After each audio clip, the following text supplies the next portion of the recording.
अस्सलाम वालेकुम बच्चों। उम्मीद करता हूँ कि आप सब खैरियत से होंगे। फंडामेंटल ऑफ केमिस्ट्री की एक नई वीडियो के साथ आपकी खिदमत में हाजिर हूँ। आज हम जिस टॉपिक पे बात करेंगे उसका नाम है how to write a chemical formula.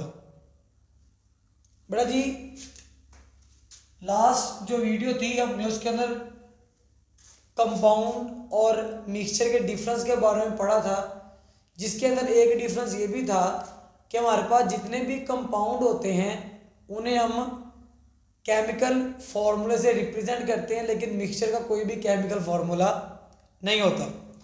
तो यहाँ पे बेटा जी जो कंपाउंड है, ठीक है, यानी कि compound are represented by chemical formula.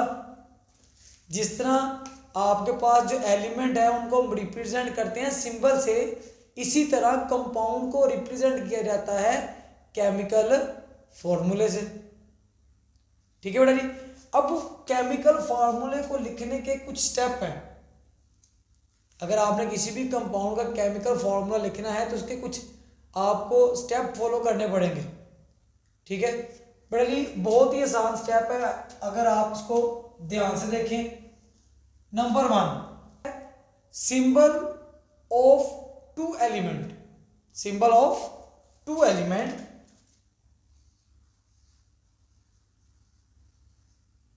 Symbol of two elements are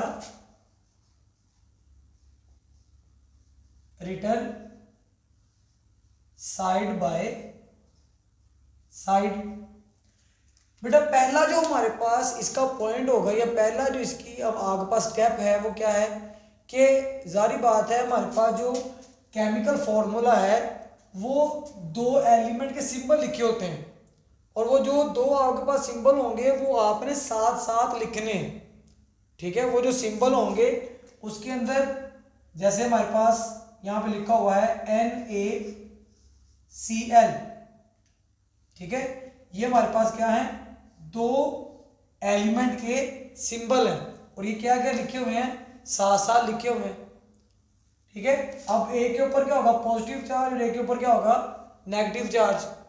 अब जो हमारे पास पॉजिटिव चार्ज होता है उसको हम क्या कहते हैं, कैटाइन, और नेगेटिव चार्ज वाले को हम क्या कहते हैं, A9.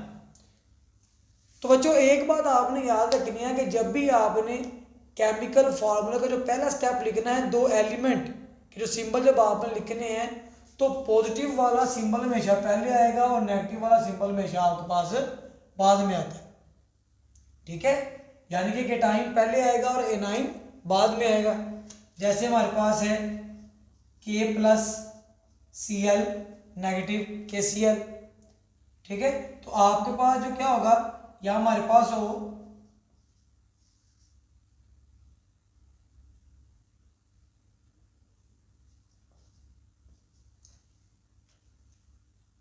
Calcium chloride, calcium chloride.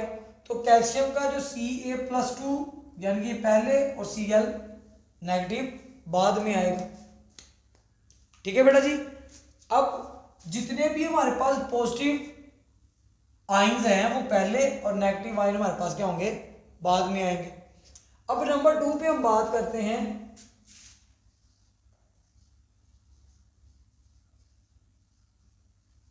Valencies of, या हम यहां बात करेंगे वैलेंसी का।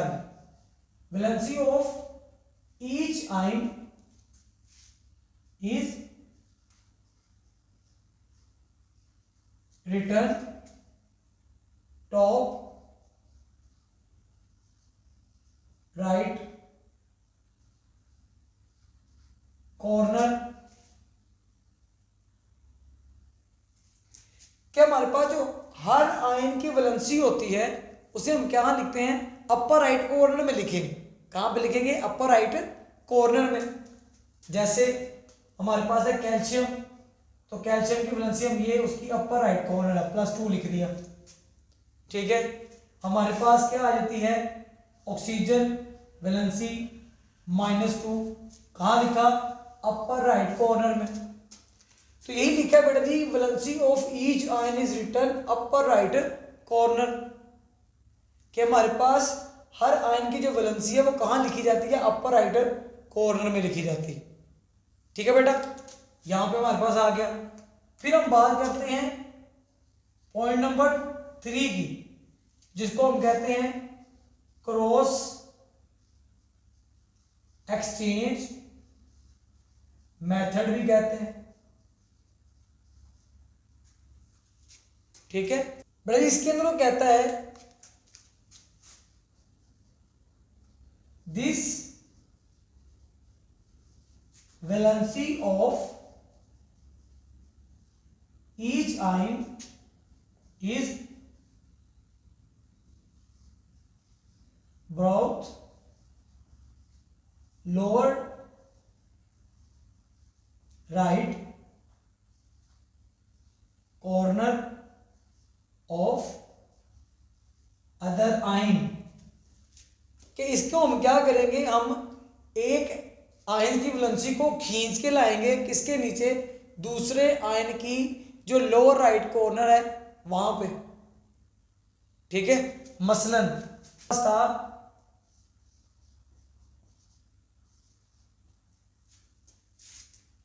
यानी कि एक आयन की जो वैलेंसी होगी उसको हम पकड़ के ले जाएंगे दूसरे आयन की लोअर राइट कॉर्नर पे, और दूसरे आयन की जो वैलेंसी होगी उसको हम ले आएंगे दूसरे आयन की लोअर राइट कॉर्नर पे। कहां पे लेके आना है, लोअर राइट कॉर्नर।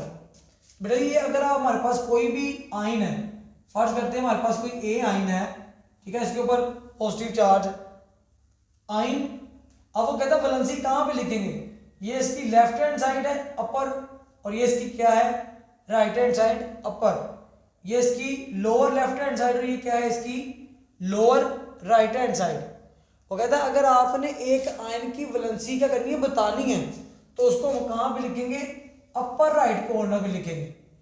ठीक है, लेकिन अगर आपने दो आयंस को आपस में मिलाना है तो उनकी जो वैलेंसी है वो कहां पे लेके आएंगे, लोअर राइट कॉर्नर पे लेके आएंगे।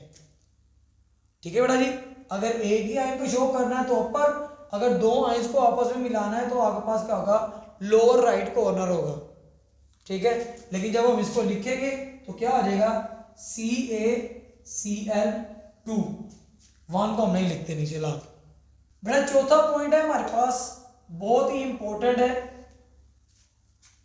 अगर हमारे पास जो नंबर ऑफ वैलेंसीज हैं, ठीक है, वो सेम है।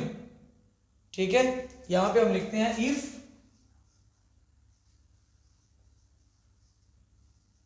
वैलेंसीज आर सेम, तो फिर क्या होगा, दे आर ऑफसेट। कहता है अगर हमारे पास वैलेंसी सेम है तो क्या हो जाएंगी, कट जाएंगी, वो क्या हो जाएंगी, कट जाएंगी। एग्जाम्पल,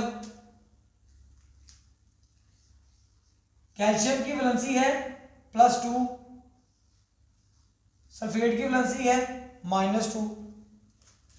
तो बेटा पॉइंट क्या था, इफ वैलेंसीज आर सेम, अगर वैलेंसी क्या होगी हमारे पास सेम होगी तो फिर क्या होगा, वो वैलेंसीज कट जाएंगी।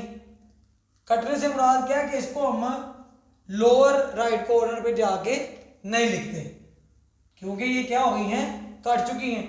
तो अब ये कट गई है तो हमारे पास जो कंपाउंड, जो इसका आगे पास केमिकल फॉर्मूला बनेगा वो क्या बनेगा, CaSO4। क्या बनेगा इसका फॉर्मूला, CaSO4। लेकिन अगर हम नहीं काटते, ठीक है, हम इसको ऐसे लिख देते हैं Ca2SO4 और साथ में ये क्या आ जाएगा, आपके पास 2 आ जाएगा। तो बेटा ये वाला फॉर्मूला क्या है, गलत है। ठीक है, क्योंकि उसने कहा हुआ है कि अगर वैलेंसी सेम है तो वो क्या हो जाएंगी, कट ऑफ हो जाएंगी। ठीक है, जब कैंसिल आउट हो जाएंगी तो हमारे पास क्या बनेगा, ये वाला इसका क्या है, राइट केमिकल फॉर्मूला। ठीक है, लेकिन अगर हमारे पास, ठीक है, इसका जो दूसरा पार्ट है वो ये है, इफ वैलेंसीज आर डिफरेंट। अगर आपके पास वैलेंसीज क्या हैं, मुख्तलिफ हैं, तो फिर क्या होगा, they are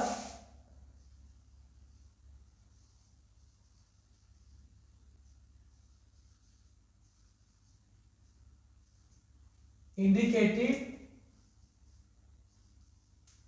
as such at the same position.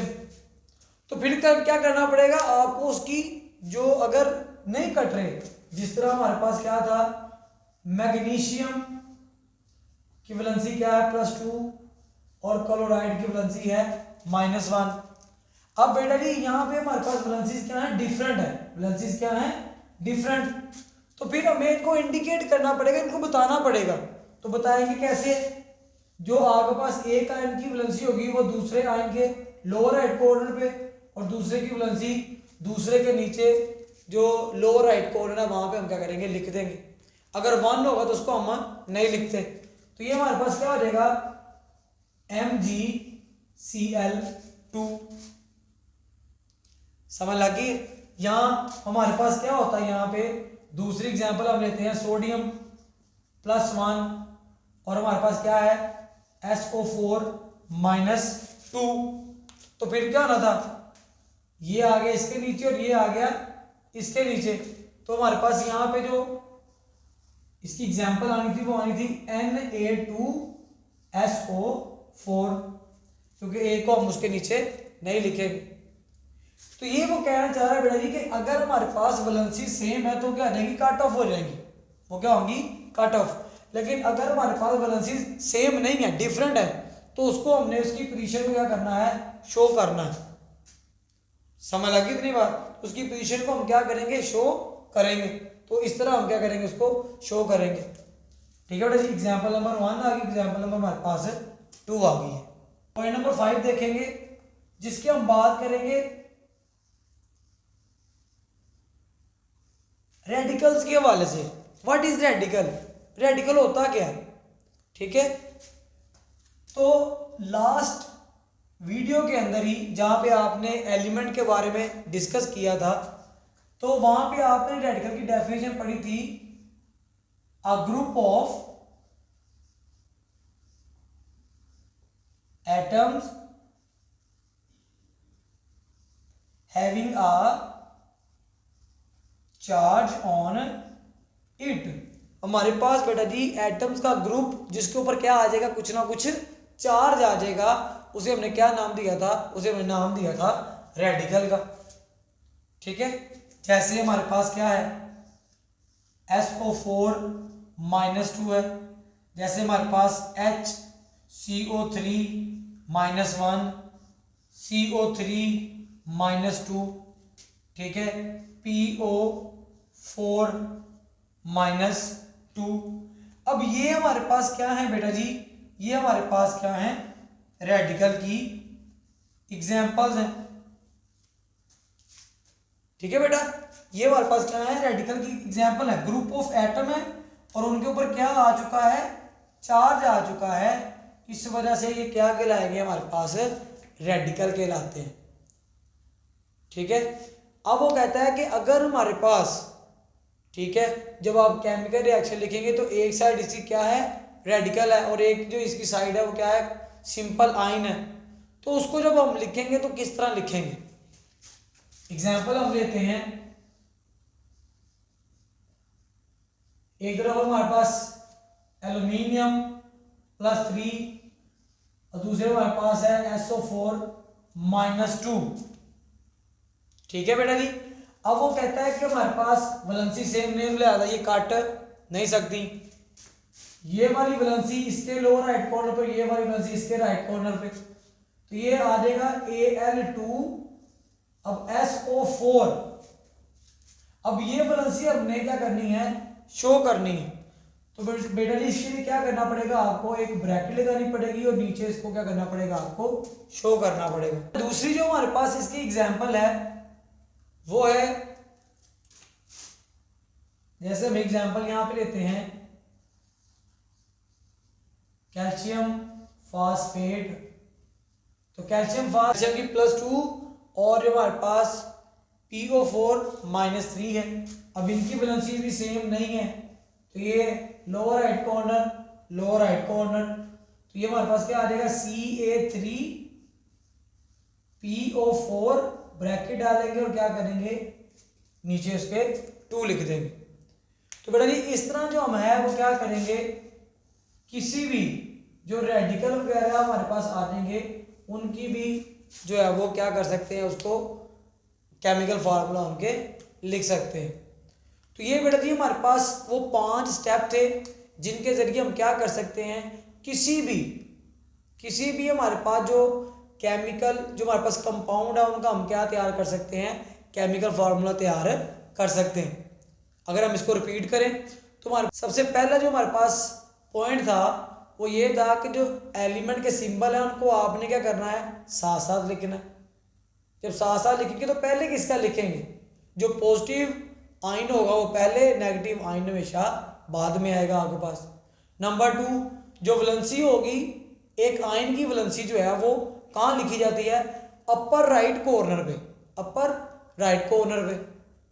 और अगर आप क्रॉस एक्सचेंज मेथड के जरिए 2 आयंस को मिला रहे हैं तो 2 आयंस की जो बेटा जी एक आयन की वैलेंसी है वो दूसरे आयन के लोअर राइट कॉर्नर पे लिखेंगे, और दूसरे की जो वैलेंसी होगी वो पहले वाले के कहाँ पे लिखेंगे, लोअर राइट कॉर्नर पे लिखा जाता है।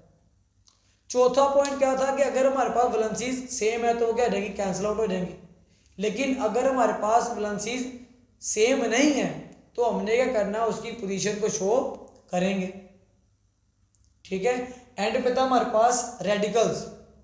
ठीक है, ग्रुप ऑफ एटम और having a charge on it, वो आपके पास क्या है, रेडिकल्स हैं। अगर हमारे पास एक जो आयन है वो सिंपल है, दूसरा आयन क्या है, रेडिकल है, तो बेटा जी उसके लिए जो हमने वैलेंसी जाहिर करनी है तो वैलेंसी को लिखने के लिए क्या डालनी पड़ेगी, आपको ब्रैकेट डालनी पड़ेगी। क्या डालनी पड़ेगी, ब्रैकेट डालनी पड़ेगी, और फिर बाद में हम क्या करेंगे, उसकी वैलेंसी को शो करते हैं। उम्मीद करता हूँ बेटा जी आपको हमारी आज की ये वीडियो समझ आ गई होगी। अगर आपको हमारी वीडियो अच्छी लगी हो तो इसको लाइक करें, शेयर करें और कमेंट करें।